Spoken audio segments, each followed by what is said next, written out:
Gue sih pakai dua-duanya gitu. Mm-mm. Soalnya dua-duanya kan bisa jadi cuan sih. Iya. Nggak apa-apa, yang ini scam malah bodo amat gitu. Yang penting dari sini ketutup. Catat Catat. Catat tuh guys. modalnya sekian, udah 2 kali lipat ya udah.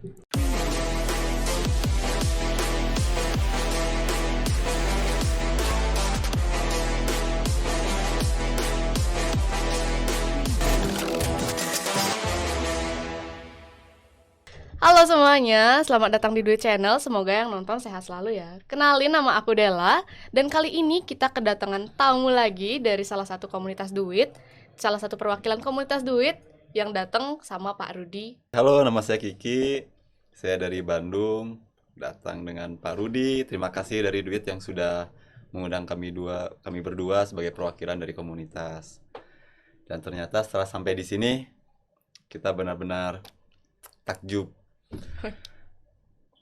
Bukan abal-abal guys, ternyata.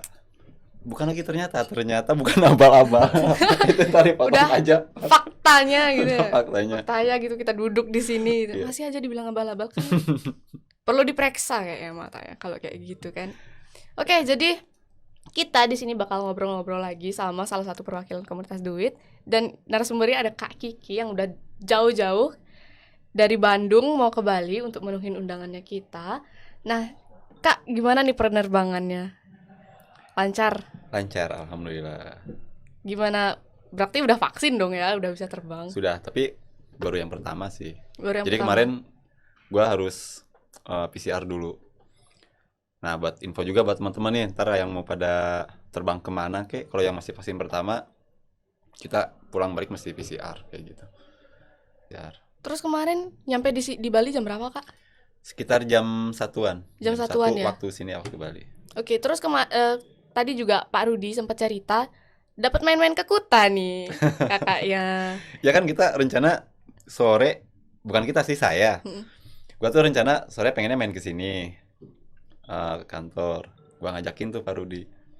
Terus DM ke Dela ya. Mm-mm. Wah, nggak balas-balas aja nih kayaknya, sibuk. Taunya Pak Rudi malah ngajak ke Kuta, ya udahlah, jalan-jalan ke Kuta Iya. dulu gitu. Dan kakak kan di sini nih sebagai perwakilan komunitas, ya berarti tahu dong tentang kripto. Mulai main kripto itu dari kapan sih, Kak? Saya tuh sebetulnya, saya suka bilang ya kalau di grup duit, bahwa saya ini newbie. Emang beneran newbie sih.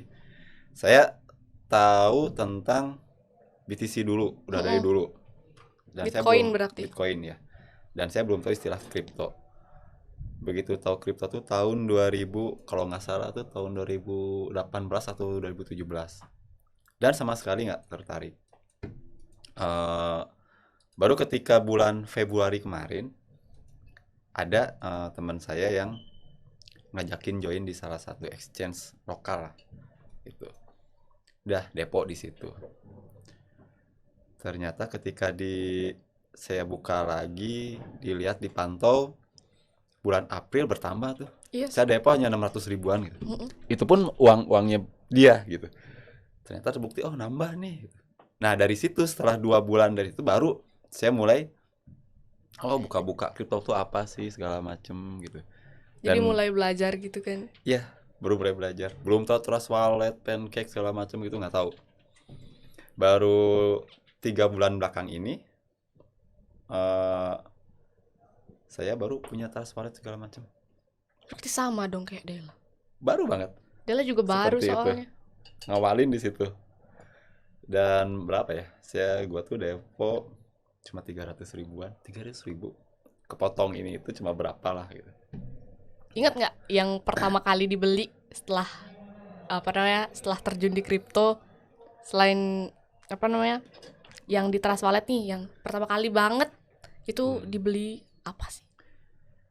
Sebetulnya saya lupa sih. Tapi dulu tuh kalau nggak salah, dan itu scam kalau nggak salah. Oh ya, toddler astronaut. Oh, Kenapa? belum pernah denger sih Dela. Ya itu scam Itu ternyata. scam ya? Scam. Pertama kali beli langsung scam. Saya beli bukan karena Dior lagi sebetulnya. Mm-mm. Dulu waktu kecil, gua tuh cita-citanya pengen jadi astronot. Gitu. Jadi pas ngeliat itu, lihat-lihat ada toddler astronaut, beli aja. Itu yang pertama gue beli Itu yang pertama. dan ternyata scam. Habis berapa Kak di scammer? Enggak sih, sedikit. Sedikit ya. Saya kan Untunglah. hanya modal 300.000 Heeh. awalnya. Jadi belinya kecil-kecil. Jadi cari yang supply-nya sampai apa? Quadrillion seperti itu. Oh. Jadi yang banyak. Iya, yang banyak. Stella juga dulu awal-awal kayak tergugah gitu. Ih, dapat banyak nih. Kayaknya kalau beli segini. Tapi dilihat lagi kok murah. Murah banget. Ya itu juga Gitu. sih. Terus pernah nggak sih kayak tiba-tiba udah deposit gede nih, ternyata turun jauh banget sampai ragpul gitu misalnya kan? Oh, kalau itu belum. Ya semoga jangan sih Ya Kak. jangan ya. Jadi gue juga pengen pengen apa ya? Pengen berbagi pengalaman lah. Siapa tahu bisa kepake juga buat teman-teman siapapun itulah yang interest di kripto. Mm-mm. Jadi gua kalau main di buat token-token micin lah istilahnya gitu ya. Eh, gua anggapnya kayak kebun binatang. Mm-mm. Jadi kita punya kebun kripto, punya kebun kripto. Anggap misalkan saya klasifikasikan ini kripto yang meme-meme, ini kripto yang berbasisnya teknologi, ini yang charity, ini yang dan seterusnya dan Mm-mm. seterusnya. Saya ambil oh ada kripto yang berbasis teknologi itu misalkan ada 3, yang ini ada sekian sekian. Saya dengan modal yang ada saya beli tuh. Misalkan cuma 0,005 BNB, saya beli seperti itu. Jadi nggak stres kalau menurut saya. Jadi nanti berikutnya saya hanya tinggal ngeliat aja, oh yang ini merah merah terus nih kalah, oh yang ini menang. Jadi kan kita bisa average ya. Dan Mm. ternyata kalau saya sih ya, kalau cara bermainnya seperti itu pertama nggak stres. Iya. Bukan stres, malah gue suka ketawa-ketawa. Soalnya kan Daripada mantengin chart terus-terusan gitu ya? ya, tapi kan kita jadi harus mantau grupnya mereka juga. Iya. Oh yang ini lagi kayak gini nih, pas dilihat oh kelakuan orang tuh lucu-lucu gitu. Mm-mm. Begini kok lagi pada naik, oh begini gitu ya. Dan gimana ya? Jadi kita nggak menspesialiskan satu token, kita nganggapnya mana nih kayak kayak disuruh biarin mereka balapan gitu. Mm-mm. Jadi gue punya kebun token biar mereka balapan. Nah begitu misalkan ada yang kelihatannya menonjol, ya kita karantinakan nih, pindahin. Oh ini ada token yang kayaknya layak buat di hold jangka panjang. Tambahin lah di situ muatan kita. Seperti itu. Jadi kakak ini lebih ke trader atau ke holder nih? Saya kalau holder baru di duit aja. Ini baru duit aja. Keren dong. Dan setelah duit, saya jadi ada percaya juga ke beberapa token lah Mm-mm. yang banyak kan luar sih gitu. Yang jadi gimana ya? Oke lah, ya karena tadi sebetulnya bukan gimana ya. Jadi karena ini udah kelihatan oh ini udah 2 bulan nih. Awalnya memang sempat turun dulu, tapi pas berikutnya dia naik lagi. Saya udah sempat TP dulu gitu. Tapi kalau naik lagi, wah ini kayaknya boleh juga nih. Pisahin. Jadi kita jadi punya token-token yang mungkin kita bisa lebih andalkan dibandingkan yang lainnya gitu. Dan kalau kita jadi punya alasan, kalau saya tambah muatan juga alasannya udah karena dia udah lolos, tiba-tiba udah lolos seleksi dari kebun kripto ini, kebun binatang ini. Kalau gue sih kayak gitu. Jadi newbie, cuman berikutnya kalau apa ya, kan pernah ngalamin yang scam segala macem. Memang sih kecil, saya mainnya hanya puluhan ribu gitu ya, Mm-mm. kecil. Tapi tetap ya saya nggak ngeliat kecil atau gedenya, nggak ngeliat kecil atau gedenya. Bagaimanapun juga, walaupun kecil itu investasi kita. Iya. Kita harus pertimbangkan baik-baik. Kalau dari sejak awal kita nggak seperti itu, nggak terlatih terbiasa seperti itu, berikutnya ya sudah Kena terus. kena terus. Nanti kena Jadi hanya halu. Nanti kelakuannya kayak pudor-pudor di grup. Ya. Duit. Sakit hatinya di mana gitu, ngelampiasinnya Lampiasinnya di di mana kita gitu. gitu. Iya. Itu banyak sih. Mungkin Gitu. bukan di komunitas kita aja yang kayak gitu. Mungkin di komunitas-komunitas lain juga Iya. ada. Nyempil satu, habis itu ngomporin, Ngomporin. banyak deh yang kena. Iya. Itu juga tantangan sih kan. Jadi gimana pun harus dihadapi gitu. Nah terus kalau misalnya pertimbangannya kakak nih, kan udah tadi tuh ada klasifikasinya lah untuk setiap token. Itu kalau milih awal-awal nih project apa nih yang mau diambil, misalnya ada token baru nih. Pertimbangannya itu untuk dibeli atau enggak itu kayak gimana? bisa bagi-bagi dikit soalnya Dela juga belum pernah sih, Oh iya. belum pernah beli, Apa masih ya? belajar-belajar juga kan. Awalnya kalau gua ngeliatnya gini, begitu ngeliat, oh ada token baru nih, pasti langsung ke webnya dulu. Mm-mm. Kalau saya kebiasaannya, begitu ke webnya, bukan baca-baca dulu, tapi langsung, oh ini media sosialnya apa, telegramnya, langsung saya masukin dulu. Lihat jumlah membernya berapa. Ini sih gua gitu ya, caranya Mm-mm. gitu. Lihat Twitternya, oh segini, segini, segini, oke. Udah gitu, saya lari dulu ke BSC. Oh Dengan jumlah member yang ada di media sosialnya, gitu, dengan holdernya, itu kayak gimana? Gitu. Jomplang nggak? Gitu. Kecuali kalau memang dia belum launching ya, iya. seperti itu. Gitu.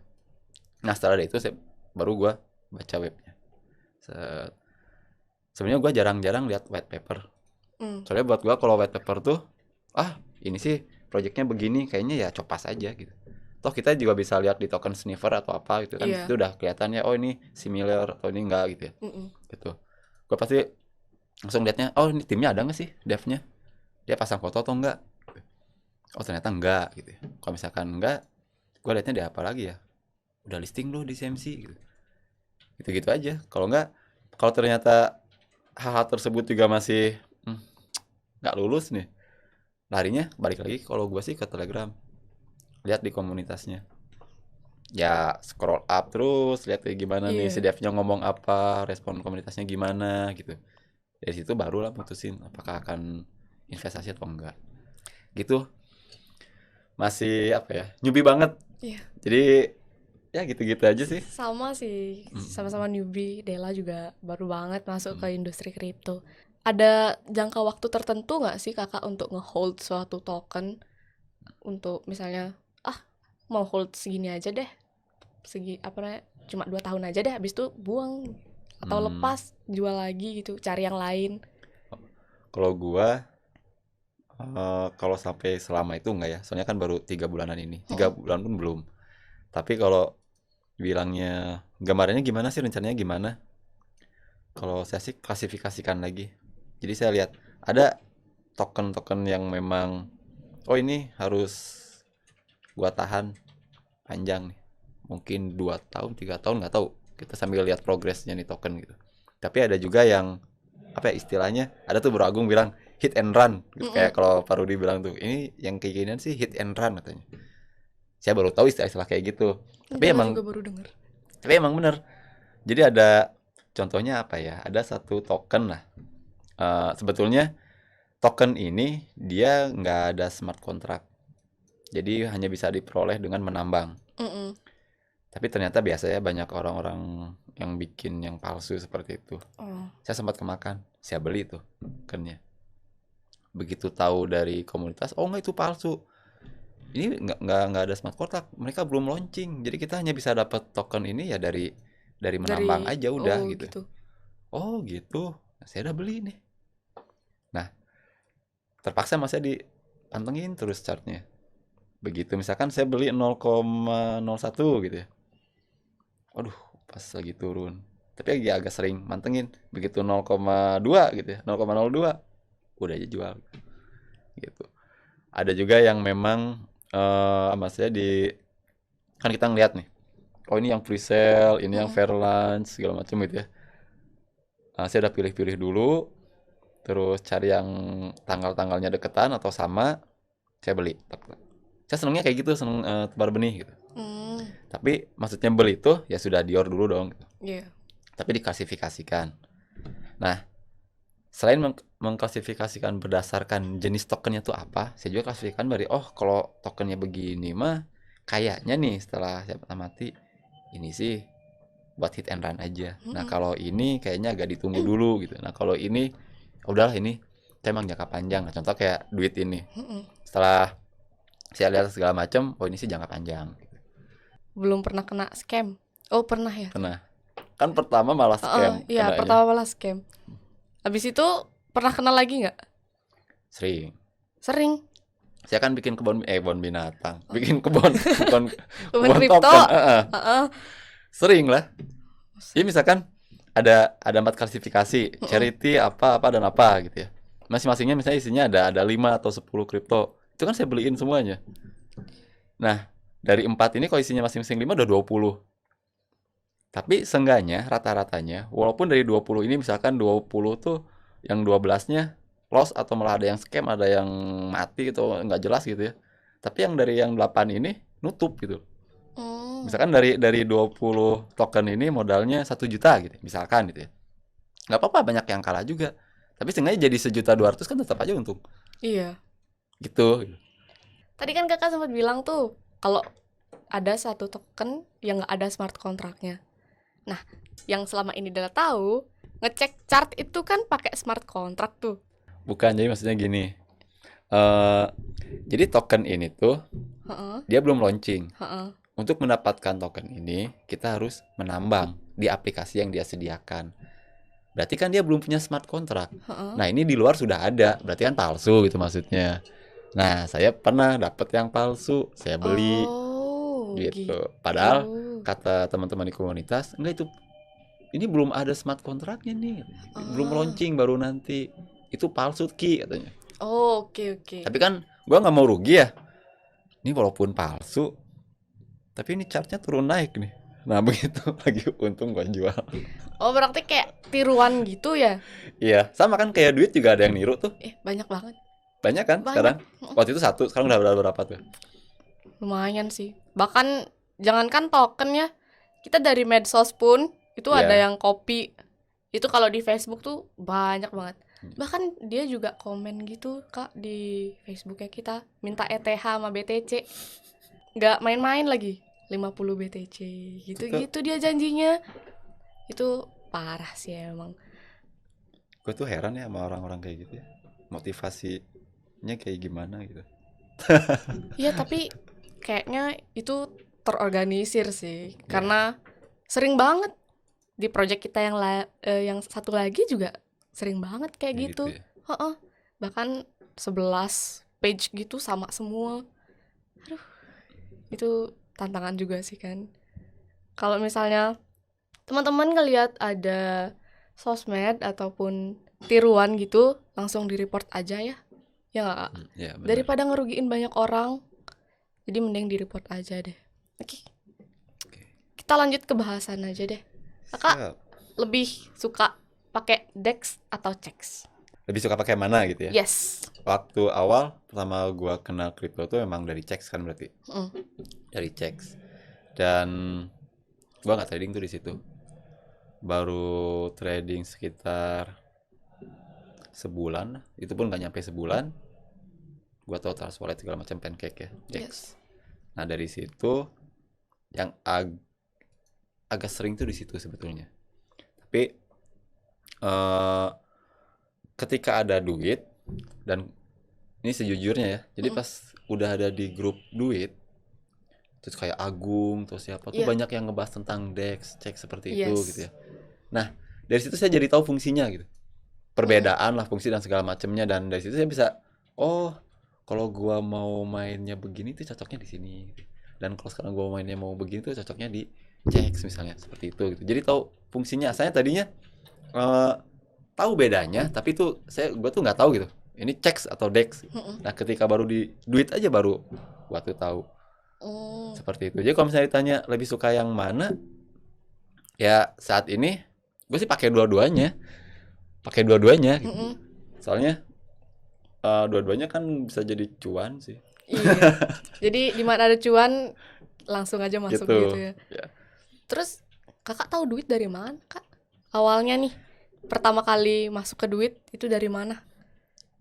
Sebetulnya gue lupa, tapi kalau nggak salah dari YouTube ya, YouTube channel. dari YouTube channel kalau nggak salah. Soalnya gini, benar-benar lupa, maaf. Jadi Gak apa-apa. saya kan banyak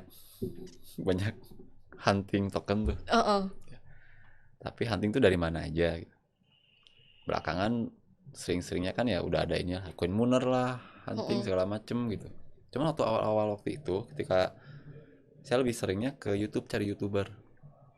Nah, duit ini kan udah sekitar 2-3 bulan ya belakang. Yes. Jadi saya kira saya tahu duit kayaknya dari YouTube deh. Soalnya kalau baru tahu Coin Mooner yang gitu-gitu tuh baru setelah itu gitu. Jadi dari YouTube ya awalnya. Saya yakin dari YouTube. Soalnya Ini 3 bulanan yang lalu, itu pas awal-awal baru gua terjun Mm-mm. ke Ke apa ya? cryptocurrency. Iya, seperti itu. Pernah punya top coin nggak sih Kak? Atau token kayak top coin BTC lah, ETH, Cardano. Pernah punya, Pernah punya? pernah punya. Dan sekarang juga masih gitu. Oh, jadi holder top coin juga. Iya. Tapi nggak tahu tuh berapa, nggak pernah dibuka di cek lokal juga. Oh, jadi beli lupakan gitu ya? Enggak sih Kak, Atau tetap dipantau gitu? enggak juga. Jadi gimana ya? Waktu gua kan beli waktu itu ketika harga masih tinggi. Mm-mm. Terus beberapa bulan kemarin kan turun jauh banget. Yes. Dari situ jadi jarang buka. Mm-mm. Jadi kebiasaan sampai sekarang juga belum buka. Gua nggak tahu berapa tuh. Iya. Nanti awas-awas aja kalau lupa private key-nya kan. Ya enggak sih, aman. Kalau yang gitu-gitu Kalau aman. gitu aman ya berarti. Nah, terus juga kalau misalnya kan berarti baru awal-awal nih kan. Setelah jalan 3 bulan bener ya di Iya. kripto. Itu kakak udah nemu suka duka apa aja sih selama di kripto? Hmm. Dukanya udah tertutupi sama sukanya. Mm-mm. Karena ya itulah, kalau misalnya disebut duka, kita kan berharapnya juga dapat profit ya. Yes. Dan cukup sering juga ternyata malah mengecewakan gitu. Tapi kalau gua pribadi sih menemukan cara buat gua diri sendiri ya. Gimana caranya kalau pengen dari sini tuh gua bisa happy gitu. Bukannya stres, malah sering ketawa-ketawa gitu. Mm-mm. Ya itu gua bikin kebun binatang buat kripto. Oh, jadi kiat-kiatnya tuh biar nggak stres di kripto buat kebun kripto gitu ya? Iya. Boleh nih kayaknya dicoba nanti untuk Jadi teman-teman newbie gitu kan juga ya, tapi yang nggak baru-baru. disarankan ya, Iya tetap Dior sih, loh. tapi tetap belajar juga sih biar nggak kena terus-terusan, misalnya Ya. kena scam terus-terusan gitu kan kasihan juga. Iya. Jadi tapi boleh lah dicoba kan kiat-kiatnya Kak Kiki ini, siapa tahu dari kebun itu kita bisa punya apa namanya berhektar-hektar gitu Iya. profitnya gitu kan juga. Diornya lumayan soalnya Del. Yang kalau yang kayak gini tuh misalkan gue harus Dior belasan atau sekian puluh token, berarti kan gue apa ya, targetnya yang bakalan launching dalam minggu depan tuh gitu. Nah gue Dior dulu kan, tuh ngumpulin dulu, berarti seminggu tuh kagak ngapa-ngapain ibaratnya gitu. Saya sih belum pernah sih sampai seminggu gitu ya, paling 3 hari ya. Kalau kitanya intens tuh nggak ya bisa fokus. Dior 1 token, 2 token, 3 token ya 3 jam juga. Misalkan malam nih sebelum tidur, 3 jam juga udah dapat lumayan banyak token yang bisa ke Dior gitu ya. Taruh aja dulu. Gitu. Nggak terlalu sampai segimananya tuh gua tuh Dior tuh. Karena kalau udah sering juga nanti kan jadi tahu ya. Ini mah kayaknya nggak usah. Ini oke nih. Jadi udah ada Ya, pengalaman gitu ya taruh, udah seleksinya. gitu. Seperti itu. Biasanya kalau Dior itu berapa lama Kak sampai memutuskan untuk beli gitu? Gimana ya? Berapa lama? Kayaknya cepet ya. Cepet ya? Cepet. Jadi karena mungkin saya masih termasuk yang suka buru-buru. Kenapa bilang cepet? Misalkan saya nemu 1 token dari koin Lunar misalnya ya. Pas dilihat, oh market cap-nya masih rendah, kayak gitu ya. Tapi pas lihat di grup telegramnya, ternyata aktif nih. Pas lihat chartnya, mumpung lagi di bawah. Terus lihat webnya dulu gini-gini. Nah kadang-kadang malah saya lebih cenderung masih suka terburu-buru gitu. Nah itulah waktu sebelum-sebelumnya sering dapat yang scam-scam. Sebenarnya kan duka gue tuh di situ gitu ya. Gimana ya caranya biar nggak kayak gitu? Nah udah aja bikin kebun kripto.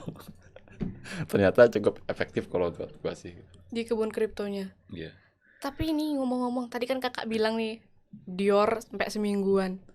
Kakak kegiatannya apa aja nih? Apa full time trader kah? Oh enggak. Jadi saya masih ada kegiatan kalau dari pagi sampai ke sore saya kerja lah. Kerja. Baru berhubungan dengan kripto tuh kalau sudah lewat dari jam 7 ke atas baru saya berkriptoria dan yang lain-lainnya. Kalau misalnya kerjanya di bidang apa Kak? Kalau boleh tahu nih. Jadi saya kerja di apa ya? Jasa penitipan untuk barang-barangnya para seller online shop. Oh, jadi untuk kayak semacam gudangnya gitu. Betul, gudang. Jadi kita hanya menerima penitipan dengan jasa packingnya.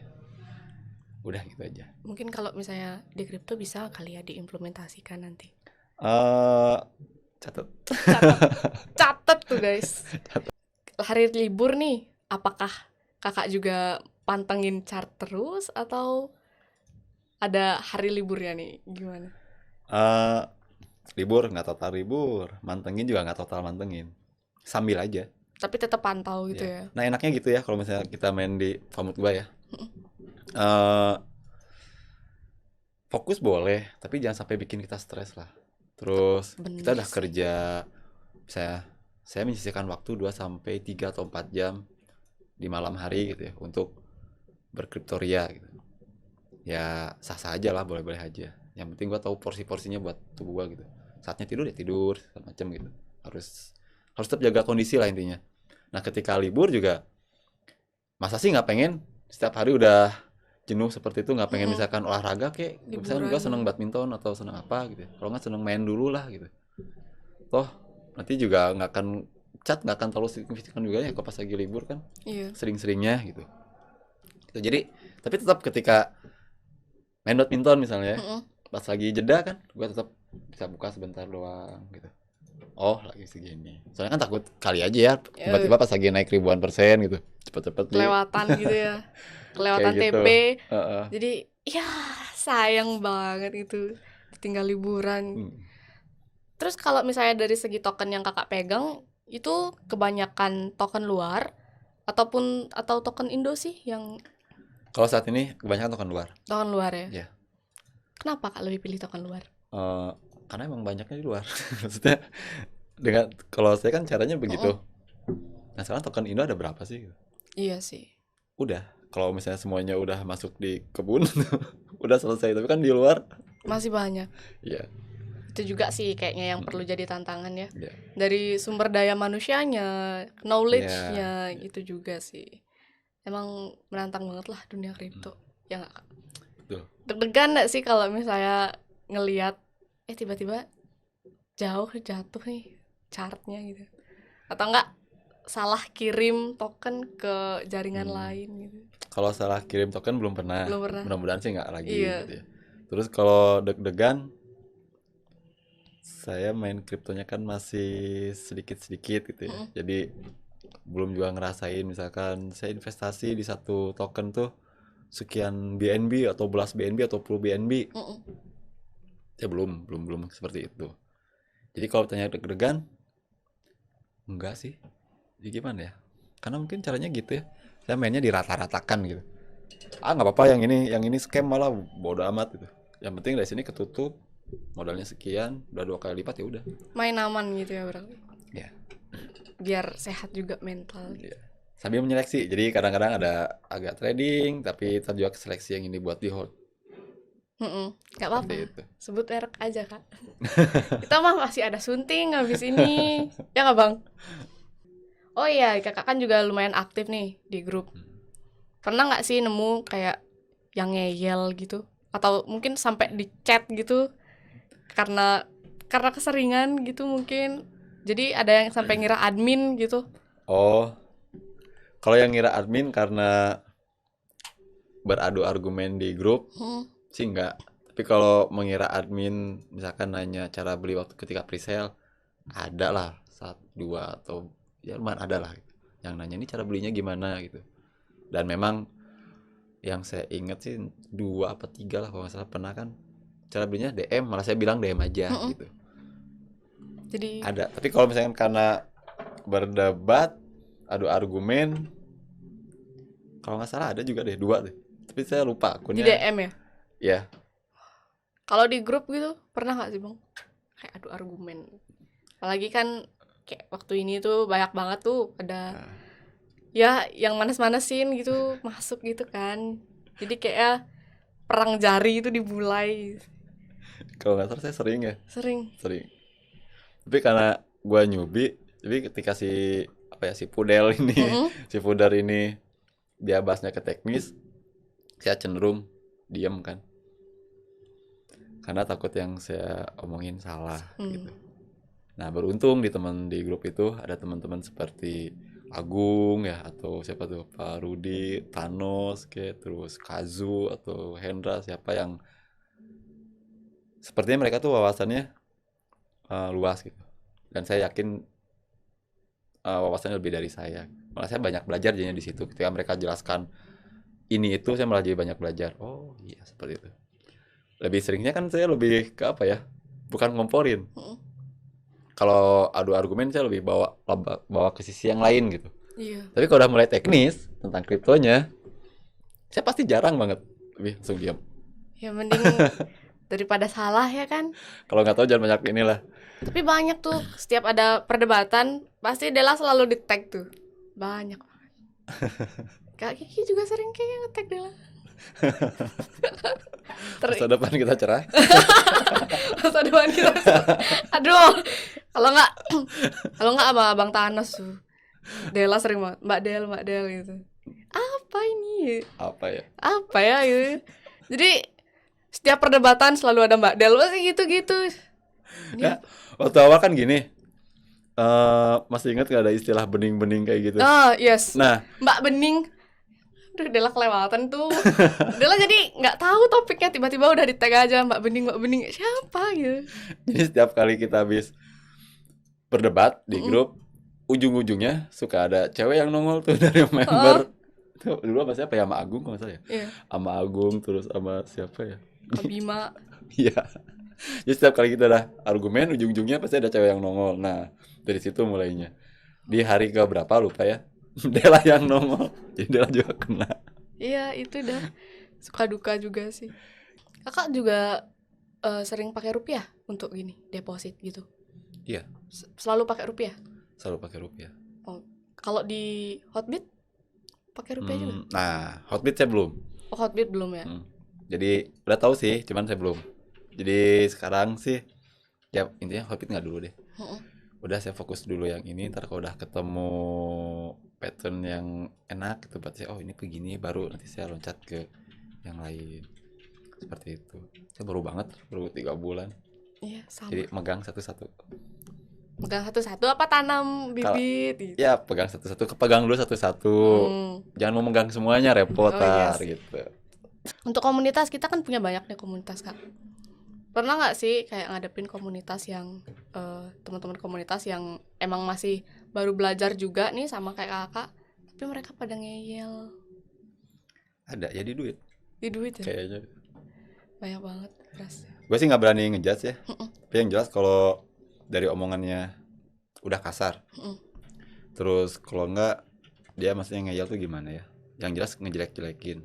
Tapi ketika ditanya baik-baik, apa buktinya misalkan gitu ya. Kalau orang yang logiknya sehat ya, orang sehat, dia bener lah cara berpikirnya. Ngomong itu kan dipikir dulu kalau menurut saya. Jadi ketika dia bilang, wah ini scam misalnya, ya lu tunjukin apa buktinya scam. Jangan cuma asal ngomong. Soalnya apa yang kita omongin itu kan orang lain juga baca. Jadi belajarlah untuk bertanggung jawab dengan lidahnya sendiri gitu. Ya jangan asal bicara. Kecuali kalau memang dia pudar, ya niatnya memang begitu, ya udah jelas kan posisinya. Tapi kalau kayak yang kalau bukan pudar, dipikir dulu lah. Terus apa ya? Kayak ngeliat kemarin di grup tuh, krisis membaca gitu. Emang benar sih. Iya. Coba setiap kali buka masih nanya yang itu lagi. Bener, gue juga ngerasa seperti ada malas baca. Mungkin yang dia ikuti tidak hanya grup duit aja, banyak yang lain dia ikuti. Jadi dia hanya masuk, sudah terbiasa dengan nanya, ada info baru apa nih? Gitu. Dan itu sebenarnya hal yang umum sih. Mungkin dia ikut banyak grup ya, kayak saya kan ikut banyak grup gitu. Cuman ya daripada cuma sekedar nanya, ya kalau memang di pin message aja ya lihatlah. Toh dia pro untuk dirinya sendiri. Seperti itu. Itu juga sih salah satu tantangan kan untuk di dunia kripto. Kita juga emang dari dev perlu edukasi berarti kan untuk keluar. Jadi biar bisa ngerangkul juga yang newbie gitu. Nah, terus Kak selama ini nih yang Kakak lihat dari komunitas apakah udah berkembang Atau masih di situ-situ aja nih? Dari sisi komunitas ya, bukan dari sisi kita sebagai dev Ya. gitu. Oke, kalau dari komunitas satu dari jumlahnya dulu Mm-mm. kita menyusut. Tapi menyusut itu juga dengan catatan bahwa ada fooder-fooder yang sudah di-kick seperti itu, atau mungkin ada juga beberapa yang mereka memang mundur lah gitu, keluar. Kalau dari itu dari jumlah ya. Kalau dari peningkatan yang lainnya, dengan nggak adanya fooder minim kan sekarang belakangan ini agak minim, Iya. grup tuh agak sepi sebetulnya. Jadi perlu ditambah apa gitu ya, misalkan biar agak sedikit Biar ramai sedikit lagi hidup gitu sambil ya. menunggu Launching. launching gitu. Nanti setelah launching harapannya sih nanti member juga bertambah, pasti akan ramai lagi seperti waktu dulu, bahkan lebih kayaknya ramainya gitu. Iya sih, kita Dan itu juga tantangan ya buat dev ya, buat kita juga di komunitas. Masuk saya kan holder nih, ya agak nunggu juga, agak kangen juga sama pudar-pudar baru. ya Pudar-pudar baru Pudar tuh kayak love and hate relationship gitu ya. Kalau ada ngeselin, tapi kalau nggak ada tuh kangennya dicariin. dicari. Jadi tukang untuk gininya kayak kurang gitu. Karena udah terbiasa. Tapi sebetulnya kalau kalau nggak ada sih bagus sebenarnya. Berarti ketika kita ngerasa sepi bisa diisi sama siapa, Iya, iya. sama Nah, muatan yang lain. kita juga emang lagi terbuka sih sama apa namanya masukan dari komunitas untuk strategi-strategi apa nih yang cocok kira-kira untuk kita bangun di Duit gitu. Untuk holder, yes, di apa namanya di Telegram itu emang menyusut karena ya kakak tahu sendiri karena Iya. waktu ini sempat panas, jadi mungkin beberapa orang memilih keluar karena mereka nggak tahan gitu. Tapi balik lagi yang bisa kita kasih itu kan bukti nyata dari kinerja Iya, kita kan. Kita nggak bisa paksa betul. mereka untuk terus stay sama kita gitu. Kalau mereka mau pergi, iya. Silakan. Nanti kita balas dengan gini apa namanya kinerja dan hasil keringat kita gitu. Nah, untuk harapan nih kak untuk komunitas untuk Duit ke depannya, entah Iya. itu dari exchange-nya nanti yang mau launching tanggal 31 nanti kita bakal 31 Oktober kita bakal launching. Itu harapannya untuk exchange dan juga tokennya. Harapan gue gini, kalau untuk duit exchange, gue benar-benar berharap bahwa exchange ini akan jadi exchange terdepan lah di Indonesia. Dan lebih jauhnya lagi untuk cakupan yang lebih luas lagi lah, go internasional atau segala Global macam gitu ya, ya. global. Itu untuk exchange-nya. Karena gue sebenarnya tertarik dengan apa ya, dengan 3 token Digital. digital ini. Awalnya gue cuma tahu duit, Yes. terus setelah Dior segala macem, oh ternyata sebelumnya ada NFT nih. Nah pas berikutnya lihat di webnya, ini ada apa nih sidik jari. Jadi gue mandangnya bahwa oh ini unik nih, unik dan berani gitu. Pas berikutnya gue tahu bahwa ini exchange, gue tadi pernah singgung ya bahwa ketika ama gue cuma pernah nanya sekali, dan gue nanya waktu itu Mas Jimmy kan ikut di ama, saya nanya Mas, token-token apa aja nih yang nantinya bakalan diakomodir di exchange duit. Exchange. Nah, jawaban itu yang bikin menurut gua nyeleneh, tapi nyelenehnya bukan nyeleneh dalam arti gimana ya, nyeleneh tapi oh keren. Gue suka yang nyeleneh kayak gini, maksudnya eh gimana ya, nah ini market yang nggak ditangkap oleh tetangga gitu, seperti itu. Yes. Nah, buat saya itu udah jadi semacam jaminan bila ini berjalan dengan berbagai ya kendala segala macam, tapi bisa melalui itu semua, ini exchange duit pasti bakalan besar dengan sendirinya. Ya otomatis buat tokennya juga gitu ya, itu kan banyak digandrungi lah sama para apa ya, crypto lovers Crypto lovers lah. crypto lovers Yes. seperti itu. Iya. Itu juga nah untuk yang mau listing di Duit Exchange nanti kita pasti bakal sneak peek ya. Jadi stay tune aja, nanti kita bakal buatin episode spesial untuk apa namanya list token-token apa aja yang mau di listing di Duit Token. Jadi tungguin aja ya guys. Jangan lupa loh 31 Oktober nanti. Ya nggak kak? Siap. Nah di akhir kata nih nggak terasa udah hampir 1 jam kita ngobrol sama Kak Kiki di sini. Dan terakhir kita mau kasih souvenir oleh-oleh nih buat Kak Wah, Kiki. makasih. Nah, kita ada topi official Duit nih di sini. Wah. Nah, ini monggo silakan. Makasih buat Fit. Ya, Silakan Kak dibuka dulu. dipakai nih. Yes, dipakai dong. Wih, matching sama bajunya. Wis, keren lah. Pantes Gimana nggak sih gitu? gue pakai topi? Bagus. Udah. Cuma emang agak kegedean mungkin dikit di belakangnya itu. Tapi keren kok, Kak. Matching juga sama bajunya. Nanti mungkin kita foto bareng gitu ya. Nah, itu juga guys, nggak kerasa juga ini udah di akhir podcastnya kita. Jadi stay tune juga untuk episode-episode yang bakal lanjut ke depannya di Duit Channel. Sampai sini dulu podcast hari ini dan bye-bye. Nah.